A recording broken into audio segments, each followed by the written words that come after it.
Good morning student. आज हम आपको बच्चे काम पर जा रहे हैं इसका भाग 2 है जो प्रारंभ करेंगे। पहले भाग में हम लोगों ने पढ़ा था कि कवि को बहुत दुख हो रहा है कि बच्चे काम पर जा रहे हैं, बल्कि जब बच्चों की पढ़ने लिखने की उम्र है और वो बच्चे क्या कर रहे हैं, वो बच्चे काम करने में लगे हुए हैं। वही कवि कह रहे हैं कि हमारे समय में सबसे भयानक पंक्ति है, भयानक है इसे विवरण की तरह लिखा जाना चाहिए। इसे सवाल की तरह वो कह रहे हैं, इसका विवरण ना करके बल्कि इसको सवाल की तरह, यानी ये प्रश्न पूछना चाहिए लोगों से, समाज से, या जो समाज के रखवाले हैं, जो समाज को देखते हैं, उनसे पूछना चाहिए काम पर क्यों जा रहे हैं बच्चे, कि बच्चे काम पर क्यों जा रहे हैं। क्या अंतरिक्ष में गिर गई हैं सारी गेंदें? क्या जो गेंदें हैं सारी वो अंतरिक्ष में चली गई हैं? क्या दीमकों ने खा लिया है सारी रंग बिरंगी किताबों को? क्या जो दीमक हैं वो क्या करते हैं, किताबों को खा जाते हैं, चाट जाते हैं, तो इसमें किताब में कुछ भी नहीं बचता है। तो वही कह रहे हैं, क्या दीमकों ने खा लिया है सारी रंग बिरंगी किताबों को? जो रंग बिरंगी किताबें थी उनको दीमकों ने क्या खा लिया है? क्या काले पहाड़ के नीचे दब गए हैं सारे खिलौने?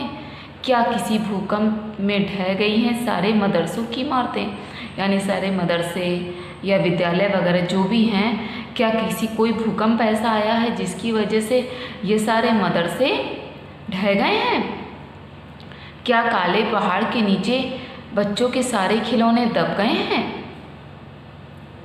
क्या सारे मैदान, सारे बगीचे और घरों के आंगन खत्म हो गए हैं एकाएक? क्या सारे मैदान, जितने भी बच्चों के खेलने के मैदान थे और खेलने के बाग बगीचे थे, घरों के आंगन थे, क्या वे सब अब खत्म हो गए हैं एकाएक, यानी अचानक ही?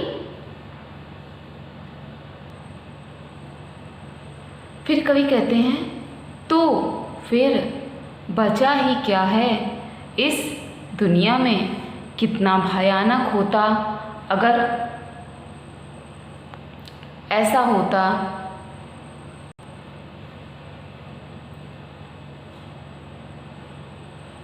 भयानक है, लेकिन इससे भी ज़्यादा यह कि है सारी चीज़ें हस्ब मामूल। हस्ब मामूल का क्या अर्थ है? यानी यथावत, सब पहले जैसी ही। पर दुनिया की हजारों सड़कों से गुजरते हुए बच्चे, बहुत छोटे छोटे बच्चे काम पर जा रहे हैं।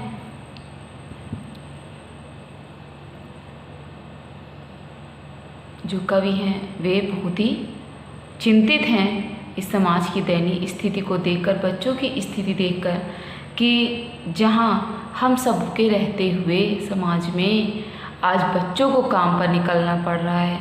आज बच्चे घने कोहरे में काम पर जा रहे हैं, कहीं वे कोई कार्य करते हुए नज़र आ रहे हैं, कहीं वे कोई कार्य करते हुए नज़र आ रहे हैं। और बल्कि कवि का कहना है कि हम सबको ही इस बात की तरफ ध्यान देना चाहिए कि किसी का कोई भी बच्चा, जैसे हमारे बच्चे शिक्षा ग्रहण कर रहे हैं, वैसे ही और भी बच्चों को, जो गरीब तबके के बच्चे हैं, उन सबको भी शिक्षा का अधिकार होना चाहिए। ऐसी व्यवस्था होनी चाहिए सरकार द्वारा, समाज द्वारा ऐसी व्यवस्था होना चाहिए कि उनको भी बराबर ही शिक्षा का अधिकार मिल सके और वे अपनी सारी शिक्षा पूर्ण कर सकें।